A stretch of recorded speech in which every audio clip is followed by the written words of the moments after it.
Gracias por la invitación que ha hecho Guillermo, que es mi amigo personal, mas es muy bueno estar con ustedes en este congreso, do Congresso Venezuelano de Enfermidade Inflamatória Intestinal, e com muito gosto te falarei de um tema que é muito importante em nossos países, que é a tuberculose em pacientes que têm enfermidade inflamatória intestinal.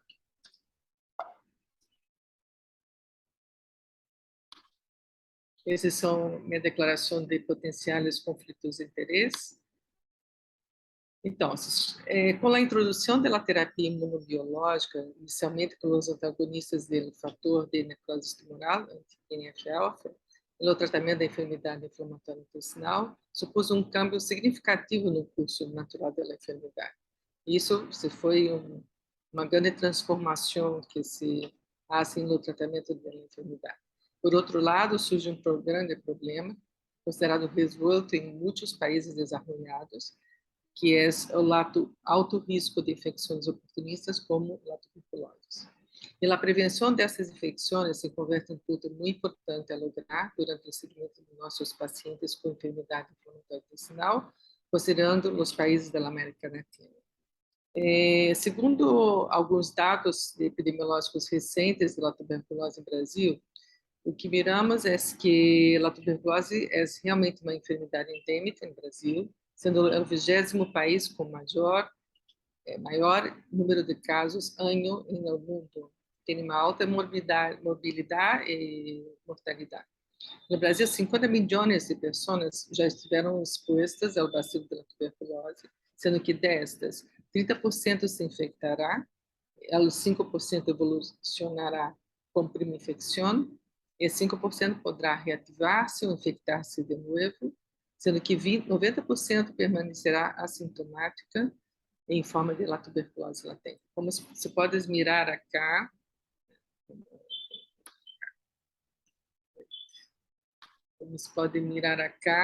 os casos do Brasil são, a incidência é 32 casos a cada 100 mil habitantes. E acá é o estado que estou agora, em que vivo, e a incidência é muito maior, é quase o dobro que tem no Brasil. Então, isso é uma condição muito difícil em nosso estado.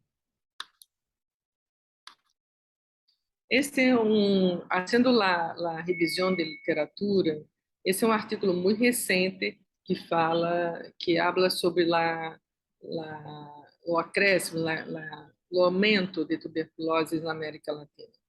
E esse é derivado de estatísticas da Organização Mundial de Saúde, e nós outros na América Latina somos 46 países e 4 territórios, mas esta estatística é de apenas 12 países, que corresponde a 80% dos casos de tuberculose estimados na América Latina. Então, o período de observação foi entre 2014 e 2019. E nesse período se verificou que Peru e Brasil é que têm maior incidência de tuberculose. O aumento estimado da incidência de tuberculose na América Latina é de 8,6% de aumento relativo.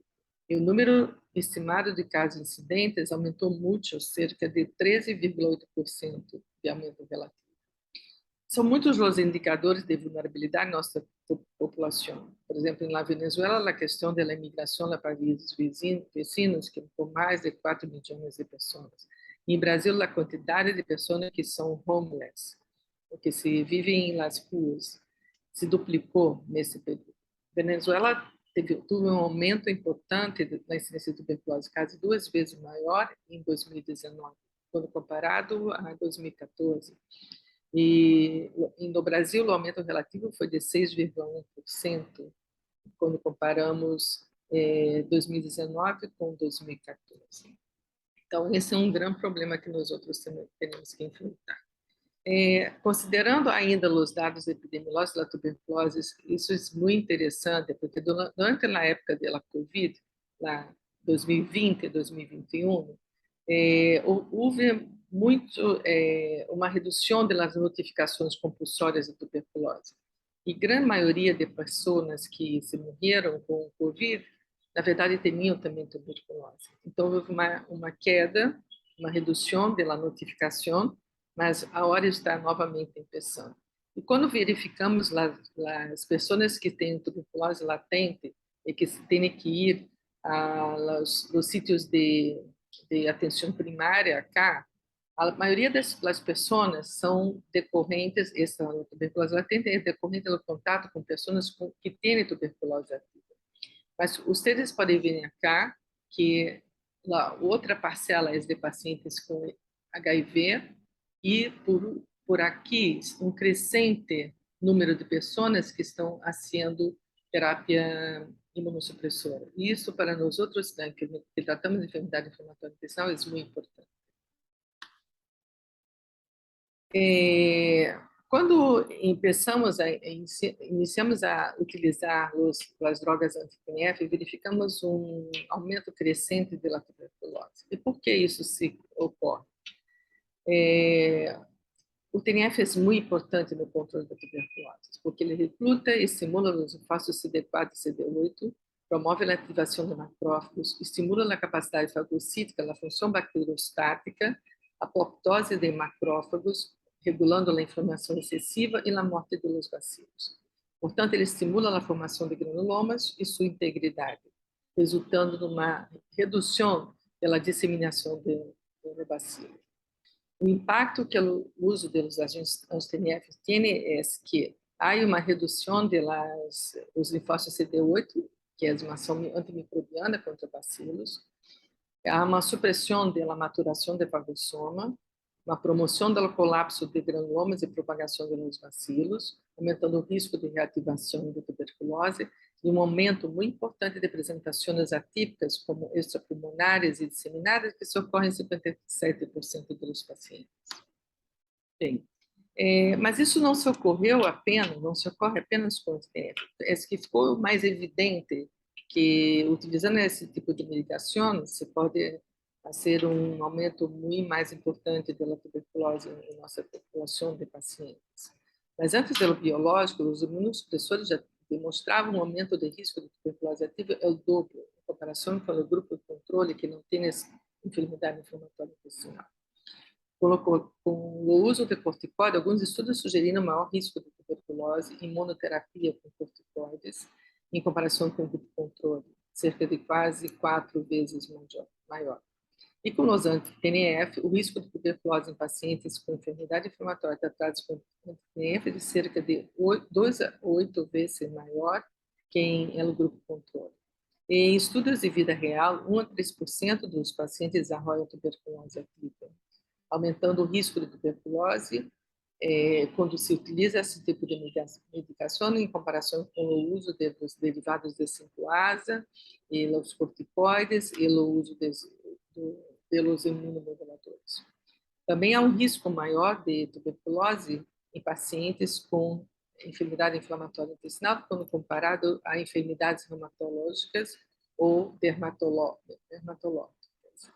O risco de reativação é de cerca de 2 a 2,5 vezes maior quando comparado ao placebo em estudos de meta-análise. E quando nós outros empregamos a comboterapia, independentemente do tipo de enfermidade, seja reumatológica, dermatológica ou doença de Crohn ou colite ulcerosa, o risco de reativação é cerca de 13 vezes maior em comparação com a monoterapia com TNF.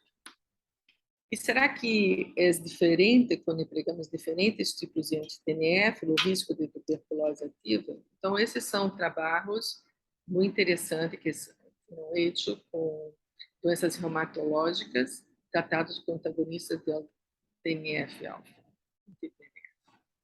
E nós outros podemos verificar que, quando comparado o infliximab com o etanercept, que não é uma droga que nós outros utilizamos para tratar a enfermidade inflamatória intestinal, o etanercept tem um risco muito menor que o infliximab, sendo essa diferença significativa. Por outro lado, quando foi feita uma comparação entre adalimumab, etanercept e infliximab, se verificou que a adalimumab, que nós outros pensamos que não é o anti-TNF, que que promove maior risco de tuberculose, geralmente pensamos em infliximab, mas nesse caso, na França, odalimumab demonstrou um risco maior de tuberculose ativa que o infliximab e que o etanercept, de forma significativa. E em relação aos outros biológicos, ou inibidores de JAK?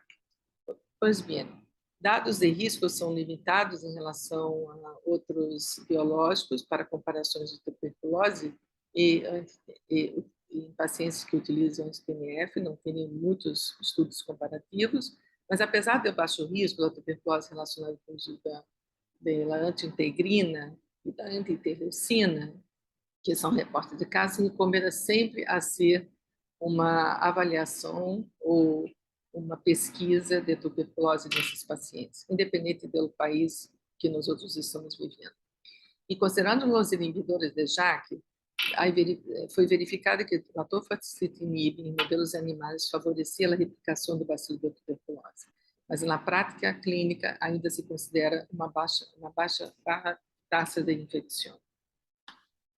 Mas o que é a tuberculose latente? A tuberculose latente é uma condição na qual os indivíduos que estão expostos ao bacilo do Mycobacterium tuberculose contêm o desenvolvimento da enfermidade através de uma resposta imunocelular efetiva, a menos que as condições de depressão imunológica cambiem a possibilidade de desenvolvimento da enfermidade ativa. E quando devemos indicar a pesquisa da detecção da tuberculose latente? Em pessoas que têm contatos de tuberculose nos últimos 2 anos, pessoas HIV seropositivas, enfermidades associadas a imunodeficiências, uso de fármacos imunossupressores, câmbios radiológicos pulmonares compatíveis com sequelas de tuberculose, como lesões nodulares, calcificadas, fibrose apical, cicatrização pleural, isso pensando em pacientes com enfermidade inflamatória. Pacientes que usam anti-TNF ou prednisona, uma dosagem superior a 15 miligramas por dia durante mais de um mês, imunossupressores associados a condições como neoplasias e pós-transplante, e candidatos para o uso de fármacos anti-TNF, assim como corticoides e outros imunossupressores utilizados em enfermidades inflamatórias crônicas. Temos sempre um algoritmo de cribado em tuberculose, enfermidade inflamatória intestinal. Então, o paciente, assim que há o diagnóstico, esse é o melhor momento para fazê-lo, mesmo que não vamos de imediato entregar o uso de imunossupressores ou terapia biológica, hacemos o PPD. O PPD, quando é menor que 5, podemos fazer, dependendo do país em que nós vivemos, por exemplo, se é um país que tem endemia, como nos outros acá, o ideal é ser o IGRA também. O IGRA é a mensuração do interferon gamma e, simultaneamente, a radiografia de tórax. Então, se o IGRA é negativo, não tem problema de empezar, começar o biológico em um modulador e podemos, é questionável, mas nós outros acá, hacemos um cribado anual. E se o PPD é menor que 5, mas a IGRA é positivo, temos que mirar se esse paciente não tem tuberculose, seja latente ou ativa. Tanto o PPD como a IGRA com esses dados não é possível fazer uma diferenciação se o paciente tem tuberculose ativa ou latente. O que nos importa é a radiografia de tórax, se é normal nessas condições, e a sintomatologia do paciente. Então, uma vez que temos pacientes que estão em uso de prednisona mais de 15 miligramas há mais de um mês, e com indicação de uso de imunomodulador ou biológico, principalmente o TNF, temos que fazer um tipo de tratamento, ou o tratamento profilático da tuberculose latente, ou o tratamento efetivo da tuberculose latente. E como se faz esse diagnóstico? Já falamos um pouco sobre isso, mas são os pacientes que têm tuberculose não tratada ou parcialmente tratada, ou risco de exposição a casos de tuberculose ativa, e evidência de câmbios residuais na radiografia de tórax indicativos de tuberculose prévia e PPD positivo. O CDC recomenda repetir o PPD em caso de reexposição, como cerca de 5 a 8 semanas depois da reexposição ou risco, e isso deve ser considerado quando há um câmbio na terapia biológica, ou quando o paciente viaja ou pertence a populações de alto risco. Se considera a conversão de PPD um incremento de mais ou igual a 10 milímetros em relação ao PPD anterior. Isso é importante nós outros sabermos. E o que sabemos sobre as provas de detecção da tuberculose latente? Não existe uma prova estándar de ouro para a detecção da tuberculose latente.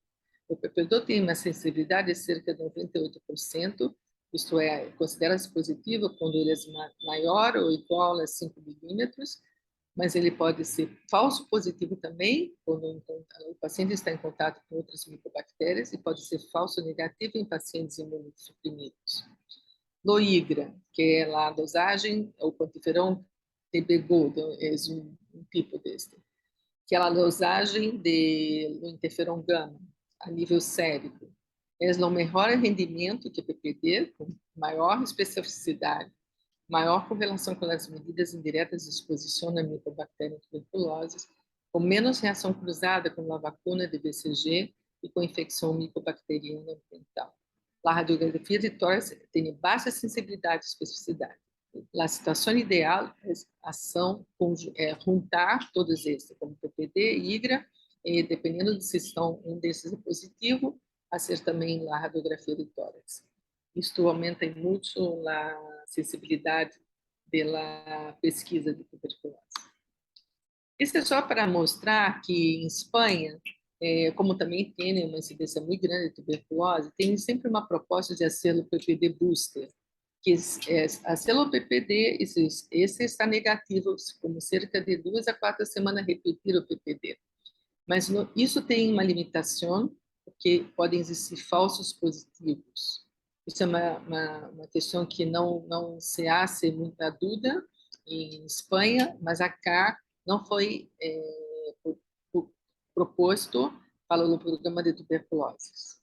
Então, isso está em discussão. E quem são os pacientes de alto risco de tuberculose? Então, nós podemos utilizar para detectar reativação e infecção de novo são o contato cercano com pessoas com tuberculose ativa ou que vivem em áreas de alta incidência de tuberculose durante mais de 3 meses. Essas coisas são muito importantes quando vai escolher o tipo de terapia que se vai proponer ao paciente. A radiografia de tórax com signos de infecções prévias e a história prévia de tuberculose ativa latente e tratada. Entretanto, se a investigação foi negativa, tanto para tuberculose latente ou tuberculose ativa, nessas áreas de alto risco, como nos outros aqui em Brasil, a radiografia de tórax do PPD associada com IGRA deve aumentar a sensibilidade na detecção da tuberculose e nos outros o hacemos na maioria dos estados que têm a doença endêmica anualmente. E o risco de infecção, de reativação ou reinfecção. Como sabemos se é reativação ou reinfecção? Existe uma relação temporal na maioria dos casos de tuberculose relacionados com o uso, nesse caso, em terapia anti-TNF. O único trabalho, os trabalhos que tem são geralmente com terapia anti-TNF. O risco de reativação de tuberculose com anti-TNF é cerca de 4,7 vezes maior que com placebo, e a reativação da tuberculose latente com micobactéria é de rápida progressão, sendo, então, responsável pela maioria dos casos de tuberculose ativa nos primeiros 3 meses de tratamento com anti-TNF. Entretanto, se essa atividade de tuberculose ocorre depois de 12 meses de terapia anti-TNF, na maioria dos casos deve ser por infecção de novo. E, novamente, é importante, nós outros sabemos que o PPD e o IGRA não há a discriminação entre a tuberculose ativa e a tuberculose latente. Bem, quais são as recomendações em relação ao tratamento da tuberculose e o uso de anti-TNFs? Também não temos nada a respeito dos outros biológicos e estes se conduzem, né, os pacientes, nesse caso, exatamente como o TNF, por falta de dados na literatura. Pois bem, a tuberculose latente, se o detectamos antes do uso do TNF, biológico você pode começar ou você pode iniciar depois de 4 semanas de tratamento de tuberculose latente. Mas se o diagnóstico de tuberculose latente se é feito durante o uso de TNF, não tem nem problema, se pode começar ou empezar ou iniciar o tratamento de tuberculose latente e continuar o uso de anti-TNF normalmente. Nós outros sabemos que o tratamento da infecção por tuberculose latente reduz a incidência de tuberculose ativa em cerca de 75% dos casos. Bem, e com os casos de tuberculose ativa, se é detectada antes do uso do anti-TNF, tu tens primeiro que iniciar o tratamento de tuberculose. Muitas vezes, os pacientes se quedam muito bem nesse tratamento e a atividade da própria doença, principalmente a doença do Crohn, se reduz muito. Então, nós outros não temos que fazer nada. Podemos esperar completar o tratamento de tuberculose ativa. Entretanto, se isso se ocorrer durante o uso de anti-TNF, se deve suspender a medicação, mas se pode ser reiniciar 2 meses depois de iniciar o tratamento de tuberculose, se o paciente tem muita atividade. E temos sempre que pensar que opções de tratamento para enfermidade inflamatória intestinal efetivamente teremos ou que devemos fazer nesses casos de pacientes que acabaram de ter ou têm tuberculose ativa. Então, como eu disse, os outros biológicos seguem a mesma conduta que o anti-TNF por falta de literatura a respeito.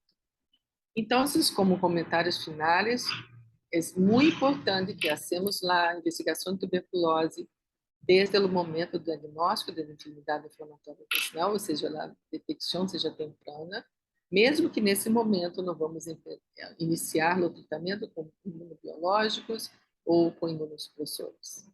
Conhecer a incidência de tuberculose anual em seu sítio pela investigação de tuberculose, mesmo que seja barra, deve ser hecha.